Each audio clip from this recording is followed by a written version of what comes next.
ఆంధ్రప్రదేశ్ రాజకీయాల్లో ప్రస్తుతం పథకాలపై ఎవరి బొమ్మ ఉండాలనే అంశం హాట్ టాపిక్ గా మారింది.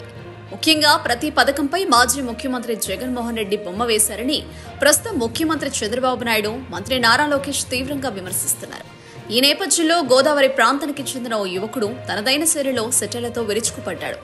ఆయన మాట్లాడిన వీడియో సోషల్ మీడియాలో తెగ వైరల్ అవుతోంది. చంద్రబాబు, లోకేష్ల విమర్శలకు ఘాటుగా సమాధానమిస్తూ ఆ యువకుడు గతంలో జరిగిన కొన్ని సంఘటనలు గుర్తు చేశాడు. గతంలో అమ్మాయిలకు సైకిళ్లు పంపిణీ చేస్తే వాటిపై చంద్రబాబు బొమ్మ వేశారు కదా, అప్పుడు మీకెందుకు కనిపించలేదు అంటూ సూటిగా ప్రశ్నించాడు. అంతేకాదు, పసిపిల్లలు తినే బాలామృతం ప్యాకెట్లపై కూడా చంద్రబాబు ఫోటో పెట్టి పంపిణీ చేయడం దారుణం కాదా అని నిలదీశారు. ప్రస్తుతం జగన్ చేసిన అప్పులను తాము తీరుస్తున్నామని చంద్రబాబు చెబుతున్న విషయాన్ని కూడా ఆ యువకుడు ప్రస్తావించాడు. జగన్ అప్పులు కడుతున్నామంటున్నారు, మరి గతంలో చంద్రబాబు చేసిన అప్పులను జగన్ తీర్చలేదా అంటూ ఎదురు ప్రశ్న వేశాడు. తద్వారా అప్పుల విషయంలో ఇరువురి ప్రభుత్వాల హయాంలోనూ జరిగిన వ్యవహారాలను గుర్తు చేశాడు. ఇక గత జగన్ ప్రభుత్వం అమలు చేసిన కొన్ని పథకాల పేర్లను మార్చి ఇప్పుడు చంద్రబాబు ప్రభుత్వం వాటిని కొనసాగిస్తున్న విషయాన్ని కూడా ఆ యువకుడు తన సెటర్లతో ప్రస్తావించాడు.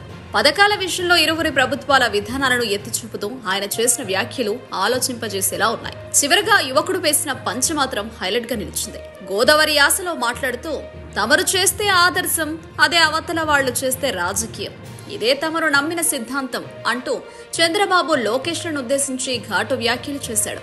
మొత్తానికి ఈ యువకుడి సెటర్ల వీడియో ఇప్పుడు ఏపీ రాజకీయ వర్గాల్లోనూ సోషల్ మీడియాలోనూ హాట్ టాపిక్ గా మారింది. గత ప్రభుత్వాల హయాంలో జరిగిన విషయాలను గుర్తు చేస్తూ ప్రస్తుత విమర్శలకు గట్టి కౌంటర్ ఇస్తూ ఆ యువకుడు చేసిన వ్యాఖ్యలు నెటిజన్లను విశేషంగా ఆకట్టుకుంటున్నాయి. తమదైన శైలిలో ప్రశ్నలు సంధిస్తూ ఎవరిని వెనక్కి తగ్గకుండా తన అభిప్రాయాన్ని కుండబద్దలు కొట్టినట్టు చెప్పిన ఈ యువకుడి వీడియోపై మీరు ఓ లుక్కేయండి.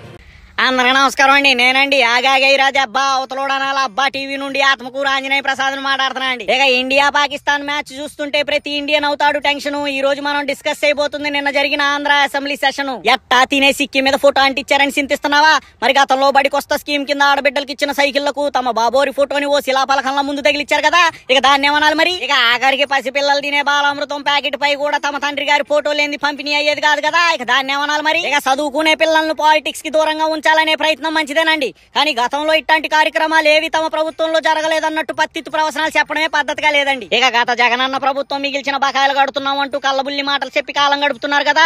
ఇక గతంలో తమ ప్రభుత్వం మిగిల్చిన బకాయిల చిట్టా విప్పితే బాబోరు దిగిపోయే నాటికి ఫీ రింబర్స్మెంట్ కెట్టిన బకాయిల సంఖ్య 2800 కోట్లండి. మరి అవి తీర్చింది జగనన్నే కదా, ఆ మొక్క అసెంబ్లీలో చెప్పవే. ఇక పోతూ పోతూ తమ ప్రభుత్వం మొత్తంగా మిగిల్చిన బకాయిల సంఖ్య 42,183 కోట్లండి. మరి మీరు మిగిల్చిన బొక్కలకు జగనన్న కట్టిన లెక్కలు అసెంబ్లీ బుక్కుల్లో ఎట్టాలి కదా, మరి అవి చెప్పరే. ఇక అధికారంలోకి వచ్చాక మాటలు మార్చే ప్రభుత్వాన్ని చూశాం గానీ గత ప్రభుత్వంలో ప్రవేశపెట్టిన పథకాలకు పేర్లు మార్చి ఈనాడు ఏదో తామే కొత్తగా వాటిని ఆవిష్కరించినట్టు పబ్లిసిటీ చేసుకోవడం తమ పచ్చ పార్టీకే చెల్లుతుందండి. ఇక ఇట్లాంటి చరిత్ర కలిగిన కాపీ పేస్ట్ మంత్రికి ఆ కిరాగాడు గొంతు పునుగులు ఫేస్ చేసుకుని గొంగురు గొంతుతో సోషల్ మీడియాలో సగం ఉడికిన బాయిలర్ కోడిలా ఎగురుతూ ఎలివేషన్స్ ఇవ్వడం ఏదైతే ఉందో అది బహు హాస్యాస్పదం అంటూ పలువురు విశ్లేషకులు గుసగుసలాడుతున్నారని సమాచారం అండి. ఉంటాండి మరి.